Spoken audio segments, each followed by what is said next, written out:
Welcome to 40s and Free Agents. We have reached the end of the draft road. Free agency, it's way back there. Daniel Jeremiah is with us, and at the end of every draft, I send you a text. You probably get a million of them. Just what an awesome job. But I knew I would see you before we said goodbye to you. So great job on the draft. Congrats on doing it. Well, I appreciate you, buddy. And by the way, I can't tell you the number of people that came up to me and said how much they enjoyed your work on this podcast. The reason I can't tell you that is because nobody did, but I'd like to think that they're out there, and I just haven't met them yet. So that's what I'm holding on to. I know they're out there. I've heard from them. Adam Shine is one of them. We'll get to that later in the show. Let's just start. Just some things, maybe big picture, that surprised you. Later in the show, we're going to get to some great fits and what teams were excited to watch and kind of how the free agency portion of the offseason married up with this draft. But just what big picture surprised you most when you were on the set there in Green Bay? Yeah, I mean, just the rumors day of that this Travis Hunter Jacksonville thing might happen, that they might trade up with Cleveland. And it's like every year, Greg, I could write a book on the rumors you hear within 24 hours of the draft, and they're all some of the craziest things you've ever heard. And so they never happen. So I was somewhat reluctant to buy in on this, and then the drumbeat kept getting louder and louder, and here it is, it's done, and it sounds like it's something that had been agreed to for quite some time. So they did a great job of keeping that under their lid, but that one kind of just changed the direction of the draft a little bit and kind of caught us off guard, and is what makes the draft so compelling and so fun, is that you can study it, you can try and match these things up, and then just one thing, and then it just turned the whole draft upside down. And he brought so much electricity and energy to the entire, process. I mean, before we even got to the start of the draft, he's out there dancing with the band. It was just like, the guy's got some electricity to him. He's got some, ridiculous charisma. So it was a lot of fun. Yeah, when he was out there dancing to I'm Every Woman, I was like, does he know the Jaguars are trading up for him? But by all accounts, it was a surprise to even him. Yeah. I'm curious, would you have done it? Would you have danced to I'm Every trade? Woman? No, I would not dance to I'm Every Woman. Is that what you're asking? No, would you have traded up? I would love to see that. Look, here's the interesting thing about this, and I've said this on a couple shows, but in talking to our friends, mutual friends who are Browns fans, devastated, right? As you can imagine, they're getting a chance to watch this unbelievably talented player who's unique in what he does on both sides of the ball. So on the fan side of it, I think there's a lot of disappointment. In all my conversations around the league, a lot of people said that the Browns had no choice but to accept that trade. Oh. They all feel like that the Browns did well in this and getting a future first round pick to go along with the haul that they got in this particular draft. So that's the interesting side of it. I try and fall somewhere in the middle where I can appreciate, hey, let's be bold. New regime here in Jacksonville. Let's get some excitement. Travis Hunter's going to bring that. The most important objective for James Gladstone and this entire new regime led by Tony Baselli is we've got to get Trevor Lawrence up and running. So you get him a premier weapon on the opposite side of Brian Thomas Jr. I get that. We'll have to wait, a few years down the road to see what that first round pick next year looks like, Greg. But I did find it fascinating that the fan reaction versus the inside of the league reaction was totally opposite. Well, the people inside the league, they're living in their fears. Isn't it your job? By the way, I noticed you didn't really answer the question there. Would you have done it if you were the Jaguars? I'll tell you what my answer would be. I would do it. I would not have done it if I were the Jags. I had a feeling. Yeah. And I get it. To me, that has to be about the evaluation of Travis Hunter. And I'm just a layman here. And to me, the people inside the league and your job is to evaluate these prospects. And if you believe that this prospect, Travis Hunter, to me, is that special, really is the Shohei Ohtani of football, then you do it. Then you stand by that evaluation. And I like that Jacksonville has talked him up like that, seeing him as a boundary-breaking type of player. And apparently, according to you, the rest of the league disagrees. I think they're going to look bad in the long run. I think they're going to look bad because process only matters so much. If he really is Shohei Ohtani, they messed up. So I'll put it to you this way. How you know how hard it is. We're in a 17, soon to be an 18 game season. Mm-hmm. How hard it is for anyone to just make it and play the full 17 or what soon will be 18 games. That's a challenge. If you think about it, he's going to be counted on to play 36 games in one season. Like that's what the holdback is from teams around the league. And I can understand that. It's like, this is an awful lot to ask of a human being to hold up both sides of the ball in the National Football League against grown men for 18 games. They don't think he's going to do that. They think he's going to end up majoring on one side and just doing a little bit on the other side. But that whole argument of we got the top corner, we got the top receiver, well, they don't think, the league doesn't think that he's going to be able to play that number of snaps at the NFL level. I get that, and I would agree with it, but what if he's just the best receiver in the league, or top 5 receiver in the league, or top 5 cornerback in the league? Then he's worth that. And to me, someone that was able to achieve what he did and the way that he moves in college, he's about as good of a chance at a non-quarterback position to come into the league and like have a Hall of Fame type of career. Maybe I'll be wrong, and maybe you're just happy that your guy Mason Graham didn't wind up going in the top 5. Was there even a second when that happened? Was there even a second when that happened on the set that you thought of me and you're like, I got to stick it to Rosenthal? No, but I thought of not necessarily of you, but I thought of the dad as a dad, and thinking of having, say you've got my kids are a little bit older, but say you've got a 14-year-old son. And I do feel for the Browns fans, because that dad went to bed telling the son, tomorrow we're going to go get a Travis Hunter jersey. We're going to watch this two-way player, going to be one of the most exciting players in the NFL, going to the dog pound for the next 10 years. You're going to love it. And then all of a sudden he's like, Dad, who's kind of the stubby kid from Michigan that we just took? What happened to this whole promise that you gave me about this two-way Shohei Ohtani that was coming our way to the Cleveland Browns? And I say that as someone who appreciates Mason Graham, unlike you, had him as a top 5 player. He ended up going in the top 5. But I can get the tough deal you're in there if you're a Browns fan. Yeah, you have to explain to your kid. It's like, yeah, he only had 5.5 sacks, but there's a lot of pressures. He's really impacting every day. It was like explaining to my daughter. He's never on the ground. Let's talk about balance, son. Let's talk about balance. Yeah, I know. I had to explain to my daughter, she's a huge Rams fan. I'm like, you got to trust me. Aaron Donald really is one of the greatest players of all time, because you're growing up, you're a kid, you maybe don't see it all. What was another big surprise for you out of the first round, or really the whole draft? You can go anywhere. Yeah, I mean, I would say, just kind of piggybacking on that we had another trade for a future first-round pick that wasn't for a quarterback. Normally, when you're parting with next year's one, it's that aggressive, bold move because you need to pay the price to get the quarterback. And this time, it was the Falcons trading next year's one to the Los Angeles Rams for James Pierce. And this is an example, Greg, of why teams try and guard information and keep information close to the vest, because it got out. It was very public that they had done a lot of work on James Pierce and that they really liked James Pierce in Atlanta and were considering taking him with the 15th pick. So that then arms Les Snead with the knowledge of how much they value that player. And when they want to come back in, he can drive a very hard price. And it's also probably understanding, having worked with Raheem, like kind of how passionate he can be. And once he sets his sights on something, he wants to get it done. So look, the Rams, that is a valuable lottery ticket that they now possess. Atlanta, if they all stay healthy and all play up to their capabilities, that's a team that could win that division. But it's also a team with a quarterback in Michael Penix, who unfortunately throughout his college career suffered quite a few injuries. If something unfortunately happened to him early in the year, the Rams could be staring at a top 5 pick. So it was a no-brainer move for the Rams to pull that off. Yeah, that was shocking. And it's an underrated aspect of sports fandom that doesn't get talked about that much. If you root for a team, in this case it would be the Rams, and you have a future first-round pick of another team, it is very fun that year to root against that team. Yes, that's a good point.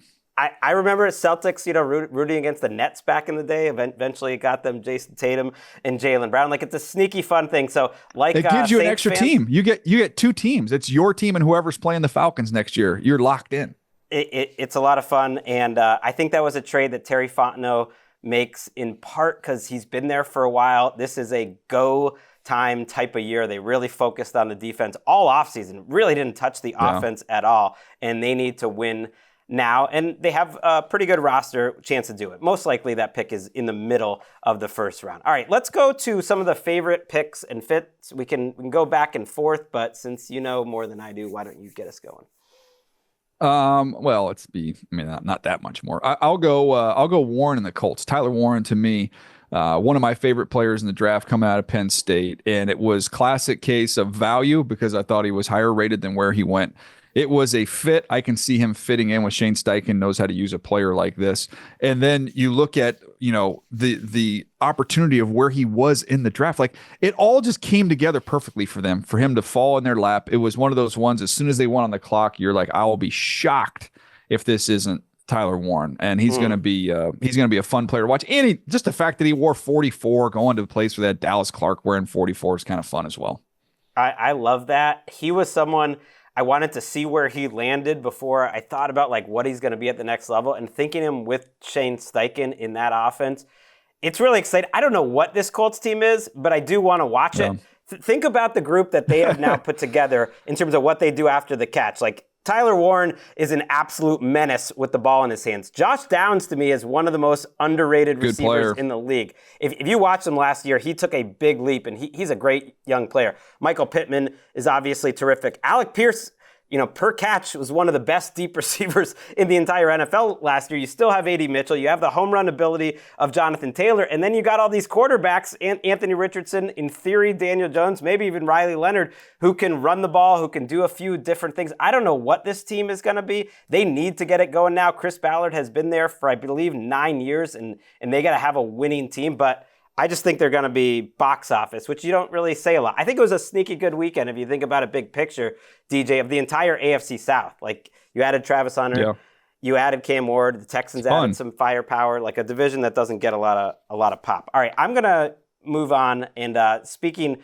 of your tight end, I'm going to talk about another tight end, Mason Taylor, who I know was one of your favorite players in the entire process, and he goes to the Jets, and this continues a theme that I started on last week's show of 40s and free agents. I love what the Jets are doing this offseason. So really their first two picks are two of my favorite fits. Armand Membu, a right tackle that completes that offensive line. And then, yes, Mason Taylor.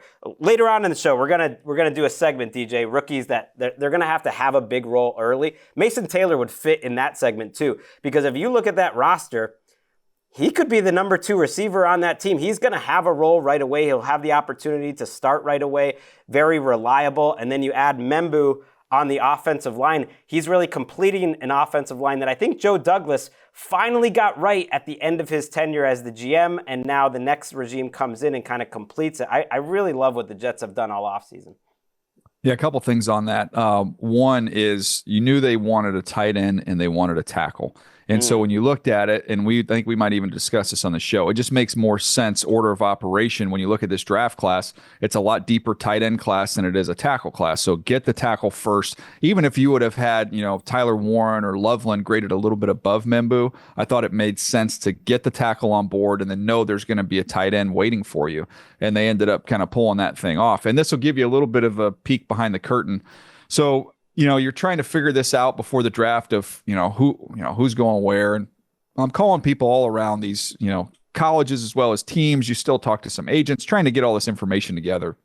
I'm talking to somebody at the University of Missouri, and I'm talking about how, where I think these guys can go. And we're talking about different places. And I was actually trying to figure out about the Saints, because you have Kirby Moore as the offensive coordinator at Missouri. His brother Kellen Moore is the head coach of the Saints. So I was trying to fish around there, see if I could find out anything about what's going on with the Saints. And would the Saints take Membu? And it's like, I don't know. They could absolutely. That wouldn't shock me. Everybody likes him and stuff. But he was on a Zoom with the Jets head coach and GM like this morning, and this is like the day before the draft. Like, oh, he's going to the Jets. Okay, let's just keep the train moving here. Membu's going to go there, and that kind of all just kind of worked together.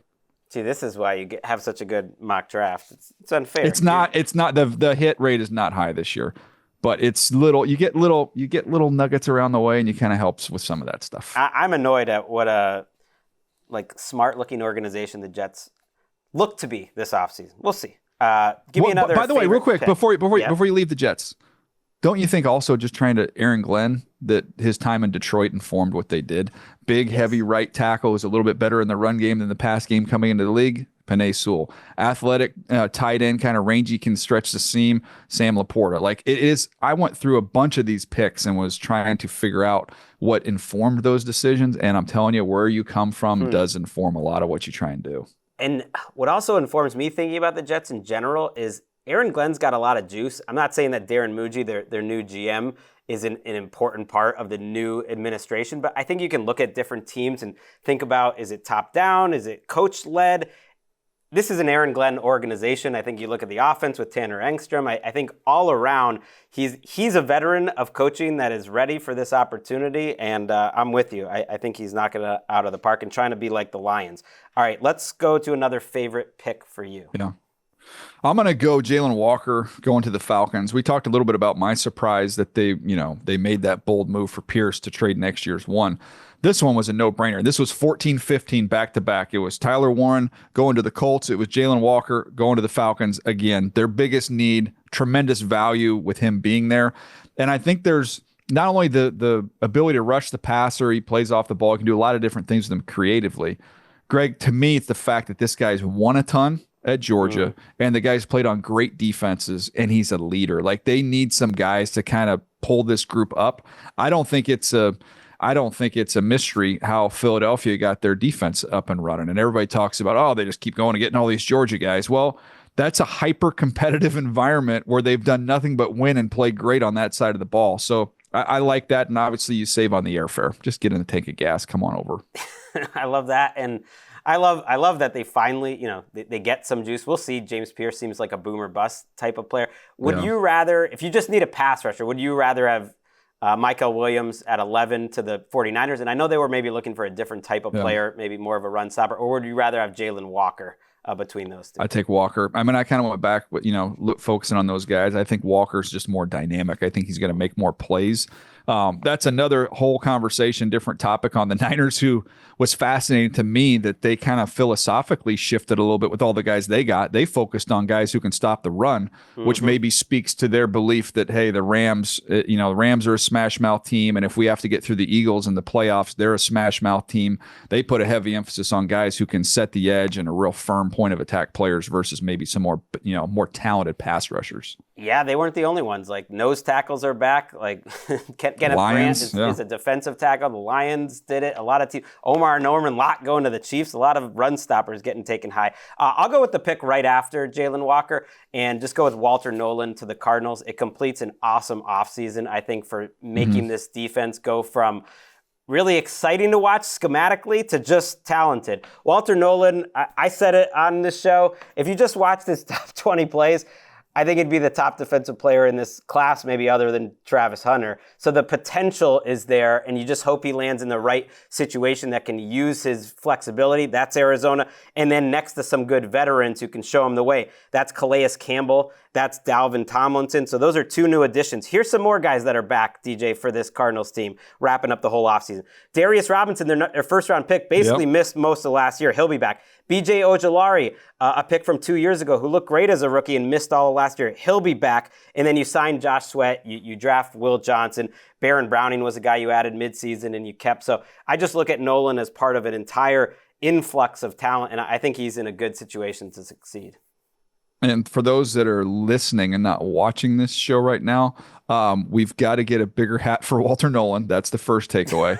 The second takeaway is that I don't know if you're allowed in the building in Arizona if you don't have a red tie on. Like, God forbid somebody wore like a purple tie in that room. I mean, they just send them. You just send them right home. Like, you do not come in this draft room unless you have a red tie on. But I do like the fit. I do love it, and I want the Cardinals. I like the teams that have been kind of ignored lately nationally. Jaguars, Cardinals. I like it when they kind of pop back up as national teams. I think the Cardinals could be good enough to do that. Let's wrap this up. Your last favorite fit. Well, I mentioned the purple tie. It would be welcome in the Ravens draft room. And this is one of those ones we've talked about it, I feel like, for months. Malachi Starks just made so much sense for them. It frees up Hamilton to be able to play closer to the line of scrimmage. You get someone who can play as that high safety who's got tremendous range. The intelligence and the communication is off the charts when you talk to the folks at Georgia. I'm never going to compare anybody to Ed Reed. I was there with Ed Reed. He's in the conversations one of the best safeties that ever walked the planet. But just some of the characteristics, the body type, the fluidity, the intelligence, the communication, the leadership, like, he does have a lot of those things going in his favor. So it just felt very Ravens-like. And they overall had a really good draft. Yeah, in general, your favorite fits are just the teams that did what you would have done. That did what you predicted. Well, yeah, that's what I always laugh at that, by the way. And I don't thankfully have to do draft grades, but it is, and people go like, "You're just saying that because you like them." Like, well, yeah, Yeah, that's how it works. Like you just kind of go like, this is the players I like, and whatever teams take them, I'm going to praise those teams for taking the players I like. This is the whole cycle of how this whole thing works. It makes a lot of sense. We are going to take a quick break. We'll see if we have a cliffhanger here on the season finale of 40s and Free Agents.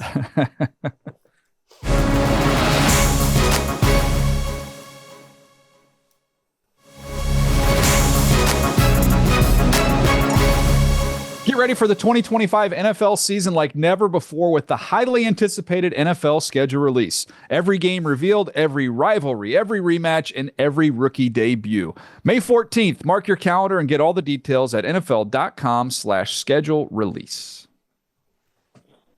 All right, we are back on 40s and Free Agents, and I'm trying to recover from the break where DJ said he wanted to read the promo because he would be better at it than me. I mean, what's the scouting report? I don't have the base. I don't have the timber. What are you, James Earl Jones over there? What's going on? It's not about me being good at it, Greg, and I'll just leave it at that, Next segment on the clock is going to be quarterbacks who had a good draft. And I don't mean quarterbacks that were drafted, but just kind of some quarterbacks who watched this draft and were probably at home and the happiest. And there's an obvious first answer. I'm going to see if you'll get to it. I'm going to go New England. Let's go. I love the Patriots draft, and it wasn't just offensive. They had some good defensive pieces they added as well. But when you look at Drake May, how stoked are you when you're going to get a back in Travion Henderson, who's someone I can not only throw the ball to and give me some easy completions, he's the best pass protecting back maybe in the last decade. So I'm going to get better protection. So that's a huge win. We've upgraded the left tackle. People can argue about Will Campbell and debate him within this class. There is no argument that he's a much better option than what they were playing with last year. So you've upgraded the left tackle. Jared Wilson, one of the most athletic centers, in fact, the most athletic center in this draft class. You bring him in. I think he's got a chance to be a long-term starter.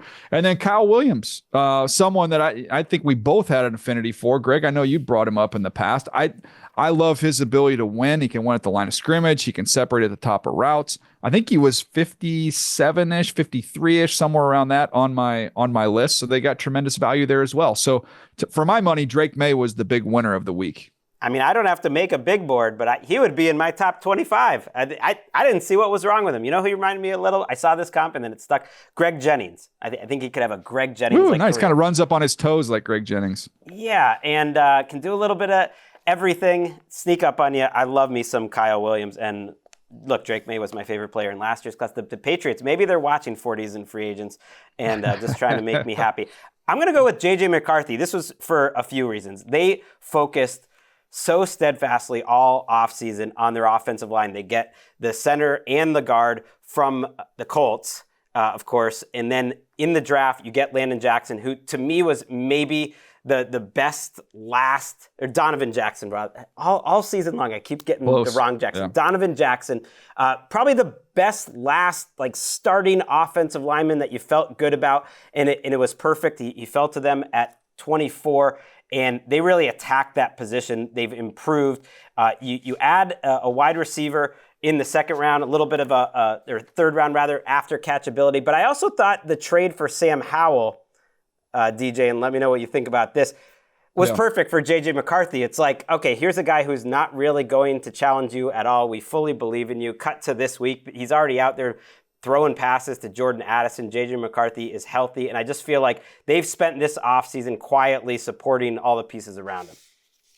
Yeah, I mean, they revamped the interior of that offensive line and the tackles. When they get Darisaw back healthy, God, he's a great player. So their entire front five, I think you've got a chance to have one of the best offensive lines in the league. So I like what they did for J.J. McCarthy. I'm with you on that. I support that. I'll go to Seattle. And Sam Darnold, their new quarterback, having a nice draft. When you think about the pieces they add, let's start Gray Zabel. I think one of the most consistent players in this draft, someone who you talk about acing the process. The tape was great at North Dakota State. He dominates the Senior Bowl, has a really good combine. The interviews, everybody said, were outstanding. They're excellent. So you get a plug-and-play guy who has legit five-position flexibility. So as you have some injuries that are coming your way during the season, he's going to help you out with that versatility. So I like that pick. And then you look at a couple other pieces they got. Torrey Horton, to me, was a tremendous value out of Colorado State. He would have gone much higher. There was some injury stuff there that kind of pushed him down the board a little bit. but I think he's a perfect complement to what they have in Cooper Kupp and JSN, someone who can play outside and can get vertical and make some plays down the field. And then Elijah Arroyo, to me, this is one of those funny things that happens during the draft is you start hearing, well, Noah Fant might get traded. They're going to move on from him. And then the guy that I compared as a younger, better version of Noah Fant is the guy that they picked. So you get somebody, again, that can really run and can get some big plays. They're going to be, this would be an interesting assignment for you, Greg, is to go through and try and find out which teams are inside-out teams in the NFL. Like who are the teams that are really built slot receivers, tight ends, backs that can really just win in the middle of the field? The Seahawks have a really, really good group for Sam Darnold working in the middle. It's interesting because when I think of Sam Darnold, though, like probably his weakness, it's not over the middle of the field, but it's probably the intermediate level as a pro hasn't like been where he's won deep. But I'm with you. They got extremely good athletes. Of course, Jalen Milroe might be popping in there. I'm hoping for some Taysom Hill-like package. That would be a lot of fun. I got to go to Las Vegas and talk about my guy, Geno Smith. Not only did they, not draft a quarterback early, which, they were looked at as a possible Shedeur Sanders team, and that didn't happen. But they take 5 of their first 6 picks on offense. You start with Ashton Genty, which is going to be able to keep them ahead of the sticks. Like that'll be Geno Smith's best friend. And then they take your guy, Jack Besh, in the second round. I love Jack Besh. Your favorite player in the draft. So a guy who they can really trust. And maybe you're not incredibly explosive at wide receiver, but you have an explosive tight end, you have an explosive running back, and you have some reliable threats, hopefully, DJ, in Jack Besh and Jacoby Myers, who's still there. So I like that. And they took a couple flyers on some tackles in the third round as well, which I noticed a lot of the smart teams took multiple flyers on tackles late in this draft because it's just so hard to take offensive linemen or to find them. Yeah, it's hard, man. And I was talking to Bucky. I think we might have been on path to the draft, but we were talking about Genty. And was like, what's his role going to be? And he's like, man, they're going to give him like 20 carries a game. And I'm like, well, that's like halftime at Boise. So he's going to feel like that's a walk in the park. You feel like, where's my workload going here? I'm going to go to Houston, and CJ Stroud is another kind of sneaky winner from the week. They went to Iowa State and got him a pair of receivers. We talked a lot about these guys in the run up to the draft, but Higgins, to me, Jaden Higgins was one who reminded me of Nico Collins, like a big, kind of a power forward body, but someone who can run small man routes because of his quickness, ability to get in and out of breaks, can track the ball really well, got a ton of penalties drawn on him, a lot of defensive pass interference penalties that would have inflated his stats if we could throw those yards in there. But so you get him as a field stretcher. And then with Tank Dell's injury, you get Noel, his teammate. So Jalen Noel, who can win in the slot with speed and with strength. He's got a lot of power to him. So like think of a stronger version of Tank Dell, maybe not quite that top speed, but I think he'll be able to slide into that role. So I like those two fits. You go get Woody Marks out of USC, who's one of the best pass catching backs in this draft. So that's going to be a nice check down option for him to fit into that running back room. And then look, Ursary, I wasn't quite as high on, the big tackle from Minnesota, but again, they needed to address that offensive line. It's a little bit of a boom bust pick for me, but at least they took their shot there. That's the only thing about this Texans team. I know they wanted to move on from Tunsil and they wanted to kind of remake that room. I need to see it. I want to see how this offensive line comes together. But when you look at the skill position talent that CJ Stroud has, that's going to be fun. It's so deep. It's a team that's built to withstand an injury or two if they have it. And the thing I liked about Higgins and Noel, like they complemented each other very well in college. Like two very different skill sets. They can complement each other very well with the Texans. All right, we mentioned some rookies. I mentioned Mason Taylor might be a guy who has a big role right away. But I was trying to think of like some players, we just bounce back and forth with a couple just that are going to have to matter right away. And the first one that popped to my mind was Kenneth Grant. They were taking a position of need. And I mean, they had no one at this position. And I don't think it was a reach because I think Kenneth Grant was a good prospect and has a lot of upside. But he is a guy who I think is going to have to play right away for the Dolphins, a significant role, and whether he can step into the NFL right away and matter, I think is going to make a big difference for their defense this season. I don't know if you saw him more of a developmental guy or whether he'll be able to go there and contribute right off the bat. Yeah, I had him in the 20s, I believe. I want to pull that up. Kenneth Grant was my 31st player. that was one, talking to people around the league when they were like, what surprised you? Him going that high was a little bit of a surprise around the league. So I do think there is a little bit of development there, but the raw tools, the upside, the size, you can see why, Miami was excited about him. I look at guys who need to step in right away, and I'll go stay on the defensive line. I'll go Derek Harmon, going to the Pittsburgh Steelers. He's a good football player, someone who kind of lives on the other side of the line of scrimmage. But we had a chance to have Mike Tomlin on the broadcast on day 3, and it kind of almost caught me off guard because of how quick his answer was. But I asked him, I said, look, I don't think I said the 299 number, but the Ravens ran the ball down their throats in that playoff game. And I said, you look at this draft and they got a lot of big bodies, edge setters, run stuffers. And I said, how quick after that game before you turned your attention to try and rebuild this front or fortify this front so that something like this doesn't ever happen again? And he just looked right in the camera and said, before I got in the shower. And then he did not say another word. And I went, okay, all right. Yep. I think that was, that's why you go out and get him and Y.A. Black and Jack Sawyer, like big point of attack guys.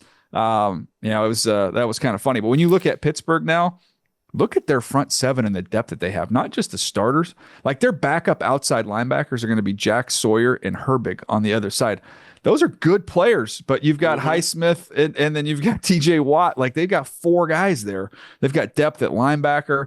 Now, quarterback, we'll see how that all comes together. But that defense has a chance to be really, really deep and really, really talented. Yeah, their front seven on paper, or certainly their defensive line. Peyton Wilson's a good player. Like the absolute best in the league. That's why you have Mike Tomlin on it. I know you guys do it every day 3. Like he always delivers. He's great. I'm going to go with a guy, and I've made this opinion after watching some of the press conferences, reading some of the local coverage, and it's Demetrius Knight Jr. for the Bengals, who was a bit of a surprise second-round pick for them, and they expect him to start, point blank. They've made it clear. Better. He's 25 years old. Right. I get it, but he wasn't a guy who necessarily was expected to go that early. They still have Jermaine Pratt on the roster. He is not expected to be on the roster, so he is not long for that team. And Knight Jr., who kind of profiles as a similar type of player, I think, to Jermaine Pratt, is going to enter the league, starting for a team that wants to compete for the Super Bowl at maybe the toughest position other than quarterback to adjust right away. So I think that's a risky pick. I know they love him as a person, as a leader. His story, it's amazing, but he's going to be under pressure to play a lot. And then I'll just throw a couple of running backs at you. Go ahead. Well, let me just piggyback on that real quick. One thing I didn't get a chance to say this when he got picked, but one of the things I loved about him, it's like an old thing that I've always watched with players. I'm always curious to see what happens after turnovers with defensive players. Sounds weird, but there's always been a little connection there with great players. Like great players, when they get the ball in their hands, they score. Like that's one thing. And then if a teammate gets it, you watch the effort with which they block to try and make plays. And there was a play, he had 2 pancakes on a pick. Like his teammate makes the interception. He goes and hunts up 2 different guys. It just shows like kind of there's like a dog, like want to thing there when you watch guys after turnovers. So the wiring with him is legit. Like he's absolutely wired the right way. He's a good player. The coverage thing is going to be a little bit of the thing he's got to work on. That showed up at the Senior Bowl. Yeah, quietly the Bengals draft in general, because you could talk about their third-round guard, Dylan Fairchild, or Shamar Stewart, their first-round pick. Among good teams, they kind of need the most out of this rookie class. All 3 of those guys kind of have slots where you want them to come in and contribute quite a bit right away. So we'll see if that happens. And then, I mentioned the running back. RJ Harvey for the Broncos, like he's the huge fantasy football winner. Like there's a wide open path to a big role there. And then Quinshon Darren Jenkins. Sproles, let's go. Yep. But more, do you think it could be more? Because you watch him more than I do, and he's an exciting player. Do you think, no one ever wanted to give Sproles 20 touches a game. Do you think Harvey could get that? I don't think you want him to touch it quite that many times. But I think the Bucky Irving, a faster Bucky Irving, with how he was utilized last year, especially coming down the home stretch, I think that's a pretty good, that's a pretty good way to use him. But the pass game stuff, I'm just going to see him. I already know doing the Charger games, I'm going to see him catch about 15, 20 of those angle routes, getting ready for those games. Just Sean Payton's just going to have a field day with that. Yeah, and then I mentioned Quinshon Judkins going to the Browns. They did take Dylan Sampson, who I liked a lot, in the 4th round too. So it's maybe Same. not all Judkins all the time, but I think it's going to be a lot of Quinshon Judkins, and unfortunately probably the end of Nick Chubb's run in Cleveland. Some buzz that he might end up going to the Chicago Bears. Let's talk just quickly if any spots that weren't filled stand out to you. You get to the end of the draft, you can't get everything done. Anything stand out? Just the Niners O-line. They went all defense, heavy defense, which kind of surprised me a little bit just because you're getting ready to pay Purdy. I thought maybe try and, double down and invest in there. Like Pooney's a really good young player. I think he's got a chance to be a perennial Pro Bowler. They got a real good one there. It's just how much longer is Trent Williams going to play and trying to fill some of those other spots and provide some more depth up front. I thought they could have upgraded the right tackle position, but it just didn't, the draft didn't really fall that way. So they adjusted, they pivoted. But I think going into next offseason, free agency and the draft, which again, what a time to have a great show that combines both things. We'll be focusing on the 49ers trying to get better up front. Yeah. Here's the thing, though. Every year I do this exercise, the projected starter series where I look at the team. And every year I'm like, man, are the 49ers, like, is their offensive line talented enough? Is it good enough? And then at the end of the year, and I know last year wasn't their best year, but at the end of the year, they're first in all the yards per attempt and all the metrics. And they just seem to find a way at that position and cornerback where they just coach the heck out of it. And so I always err on the side of Kyle Shanahan. They'll figure it out. I don't err that way when it comes to the Cowboys and their skill position weapons. And I love their draft, but they didn't take a wide receiver. What do you think about Matthew Golden being on the board, and they go with Tyler Booker there? Because they could have done it in the other spots, but especially right there, I was a little surprised because they are very thin there. There's some talk maybe Amari Cooper comes back to the Cowboys. Yeah, I just, I'd heard early on the process, and we talked about it on a bunch of our shows, they were kind of dialed it on interior offensive linemen, and then it was if Teterow and McMillan was there, they liked him. So it was going to come down to that. So I had them taking, I think I had them taking Gray Zabel in one of them. I knew they would, if they were going to take an interior lineman, they prefer to trade back. But what looks like what happened is McMillan's gone. He goes to Carolina, and they couldn't get out. So you're stuck, and you just make the pick. And then the other thing I was told, which makes a lot of sense. I mean, this organization values guards. I mean, this is the home of Larry Allen. This is the home of Zach Martin. Like they put a premium on that, and they think if they're really good with that interior, that unlocks the run game. That's going to be crucial in terms of giving a nice deep pocket to the quarterback. So, compared to some other organizations like the Saints that we always talked about with Sean Payton, we're an interior offensive line, factory, and they believed in investing in that. I think the Cowboys would fall in that same vein. But I am with you. I am concerned about where else you're going to throw the football.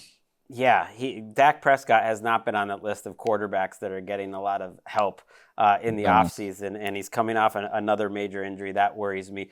Another position that stuck out to me was just the Dolphins secondary, partly because Jalen Ramsey didn't get traded, but then after the draft, and I know you've been in a little bit of a bunker, Chris Greer is talking, that their general manager, and he said, well, we'll still handle that at the appropriate time, Jalen Ramsey. Did not make it sound like he is going to be on that roster. And then if you look at the details, they can save a ton of money against the cap if he's traded after June 1st, whereas they would have lost a bunch of money against the cap traded before. And suddenly I realized, I shouldn't have expected him to get traded this weekend. So he's not expected to be there. And then if you look who's there at cornerback for them, their top 3 cornerbacks, DJ, Kader Kohu, probably a slot guy, Storm Duck, great name, and then Cam Smith and Artie Burns. They'll probably bring in some veterans, but man, that is a position group that I think Josh Allen, for instance, is going to look at and think like we can target that position group. I want to say Storm Duck at one point in time might have gone to Appalachian State. That name sounds very familiar. I have to double check my work on that one. But he looked good in training camp and looked good in the preseason last year. Had some injuries. Storm Duck was a big sensation. I will remind you, and I'm not saying this because this would petition us to get more episodes of this limited series run that we're on right now. But we're not done with the acquiring season. There's trades you can make going forward. There's guys still out there on the street. I think last year, the Chargers, for example, it was a trade for Elijah Molden, who ended up being a good player for them. They think they traded a 6th-round pick. Bud Dupree was hanging out there. They brought him in, played a nice role. There's still some guys out there. I just saw Bobby Trees just got signed. Yes. So Where'd he go? Pittsburgh, maybe? He is with the Robert Steelers. Woods? I like that move. It's giving Allen Robinson on the Steelers last year vibes, but I hope not, because one of my favorite players of the last decade. I like or so. Robert Woods. I love me some Robert Woods. One of my kids' favorite players as well. But you're right. There's about 15 guys left on my top 101 list. So people got to go to work in terms of my. Go check it out. Go check out that list. NFL.com/Greg Knows Best, I believe is the Rasul website. Douglas, I believe, was like 76 on that, which I thought was actually conservative, but he's out there. I think Miami has talked to him a little bit. And yes, we are wrapping up here on 40s and free agents. But before we do that, we got to put you on the clock. This is the segment that's been getting a lot of buzz. All over the internet. Adam Shine has been it's his favorite segment. Let's give Adam what he wants here. All right, 5 minutes on the clock. Some questions for DJ before we get out of here. During the draft, I just love those chimes. How many guys were taken while you were on the set where you kind of like looked through your notes and you just hope they didn't go to you asking for anything? So I think all total, there was 4 or 5, not more than that, 4 or 5, and that's usually about normal. About 4 or 5 guys who got picked. None within the first 5-6 rounds. I think they were all in the 7th round, just some random flyers, including Mr. Irrelevant. But I'm always straight up honest on that. There's no upside in trying to fake your way through an evaluation. Like, I'm never going to do that. I'm just gonna be like, look, if we didn't have a bio on the guy who got picked last. Like, that was out of left field. But most of them, you'd have a bio. And we're not going pick to pick at that point in time in the draft either. But if they come to me on it, I'll be like, look, this is a guy who's 6'1", 205. He ran 4.45. He caught 65 balls. I'll be honest with you, I did not watch him. So that's how I handle that. Although I wouldn't have known on Mr. Irrelevant. You had some information when I was watching, and your entire top 150 got drafted, which is crazy. So along those lines, when your top 150 came out, I was actually talking to someone else, and their immediate reaction to your top 150 was, who is Keandre Lambert-Smith, and who you had around 125, a wide receiver. Oh. Then 5 days later, the Chargers, the team you work for, took him in the 5th round. Are they just drafting off your list, or are you now the shadow GM of the Chargers? No, that's a coincidence in a big way. That is a coincidence. There was one player who was drafted, I will remain nameless, that I had a chance to talk to a coach who had not seen this player late. And I talked to him about a week ago, and I said, you got to watch this guy. And then lo and behold, not because of what I said, but other people in the building liked him. But then this coach watched him. He's like, I do kind of like him. And then they picked him in the 7th round. Wow. So I want to find out. It was kind of fun.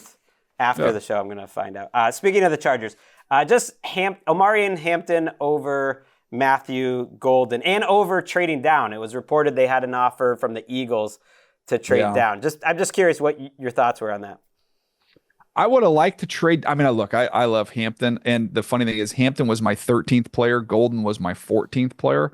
So I would have been just fine either way. I mean, they're both really, really good players. But I thought if they could have pulled off the trade, I believe it was with the Eagles. I thought they were in a pretty good shot where your fallback is, man, maybe we get Hampton, probably gone. But if we don't get him, we've got Travion Henderson, who I love as well, as an option there. And maybe that gives you an opportunity. As you know, I was a big Mason Taylor fan. So I thought maybe that could have freed you up to try and to pull that daily double off there. But I'm not gonna fault the Chargers at all. They got my 13th player with the 22nd pick. All right, two minutes left here. You're always so nice in your draft coverage. If you were a GM, which is the draft haul you'd least have wanted to have? If I was a GM, the draft haul basically your least favorite have. draft class. You gotta put someone out on Front Street here. I mean, I didn't love the Bengals draft. I didn't love it. I think they got some good, solid players, but it's just how I had them stacked. I would have gone in a little bit different direction. But hey, they've got Joe Burrow, and they'll make it all work.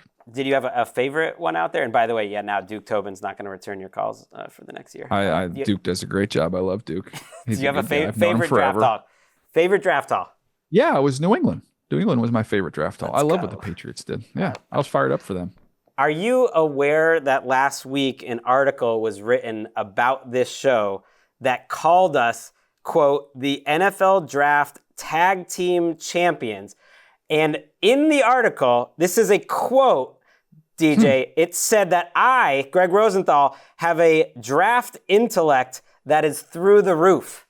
Your thoughts? I didn't know you wrote under an alias. That would be my thought. That's amazing. I mean, I had a few options to choose from. I mean, very kind. How long did it take you to write that thing, by the way? It was very long. Check out Barrett Sports. I loved it. I want to compete next year, 2026. Hopefully we're doing this again. Who are some names you're excited about that I should check out? Oh, for next year? Sure. Draft-wise? Yeah. I'm always looking at the quarterbacks. Lenore Sellers at South Carolina. I'm excited to watch him. Drew Aller, I know the year didn't finish up the way he wanted to in his final game, but he's big, strong, got a lot of ability there. So I'm curious to see him. Caleb Downs is going to be a lot of fun, the safety at Ohio State, big-time player. All right, and then finally, did you enjoy this show, and will we do it again? You have 5 seconds. I did love it, and I hope that it comes back. Oh, look at DJ. That's why he kills me all season, and at the I think very there's end, something here, man. I'm not wholesome. even joking. There are a lot of people. There are a lot of my friends inside the league that have really enjoyed this. They've gotten to know you through this process, and they've enjoyed the heck out of it. And then I'm sure you've got your legion of fans, worldwide that always have hated me because you've talked so poorly about me over the years on all your shows. And I think they're realizing like, hey, he's not terrible. No. He's not terrible. No, and I think that means good. we got something. I think that means we really have something. To all those people inside the league, where you been? Let's get going. I'm with you. This has been a ton of fun. 40s and free agents. We will try to find a way to keep this thing going. Thanks for all that you do, DJ. And we'll see you next draft season. Hopefully before. Yeah, I'll come out then. See you, buddy.